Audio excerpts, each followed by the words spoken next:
Alors tout à l'heure on a parlé de FDM, alors ça c'était ma première société, j'avais 19 ans. J'étais associé à un monsieur qui venait de la communication financière. Donc lui il partait du principe que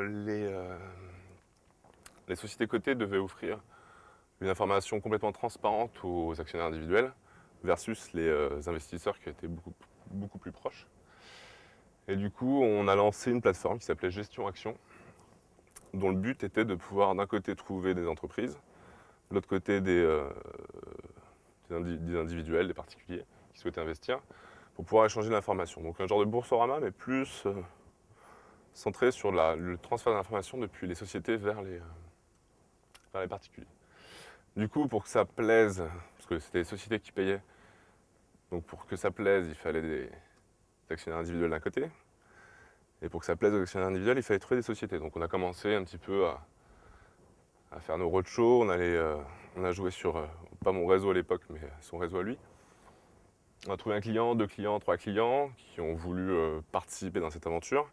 Donc on leur a demandé de nous aider à trouver les particuliers de l'autre côté, les actionnaires individuels de l'autre côté. Donc ça a un petit peu marché. Après, il y a des sociétés qui ont eu marre, qui ne trouvent pas de vraie masse critique de l'autre côté. Puis ça a tourné comme ça, puis finalement, il ne s'est pas passé grand-chose. Puis là, il y avait la grande question, c'est qu'est-ce qu'on fait? Est-ce qu'on continue comme ça pendant des années, des années, des années?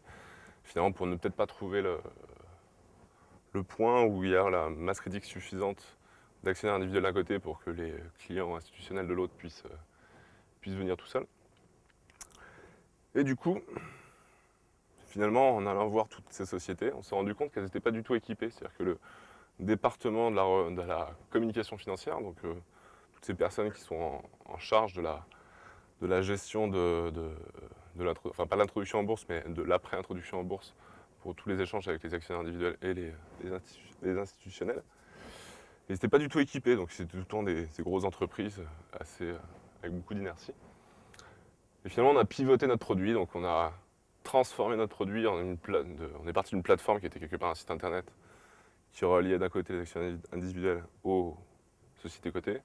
On l'a transformé pour le fabriquer en logiciel de gestion de base de données, comme on l'a dit tout à l'heure. Alors j'ai plutôt tendance à dire du CRM, mais orienté pour les actionnaires individuels, avec une solution tout en un pour des gens qui soient capables, enfin des personnes dans les départements de communication financière, qui puissent extrêmement facilement faire des requêtes, envoyer des emails, des SMS, des choses comme ça, auprès de toute leur base ou une partie de leur base, etc. Et là, ça a pris. Alors vous le connaissez peut-être moins parce que ça reste un petit peu confidentiel, notre marché n'est pas énorme. Mais aujourd'hui, c'est leader de ce marché, donc on a une quinzaine de sociétés du CAC 40.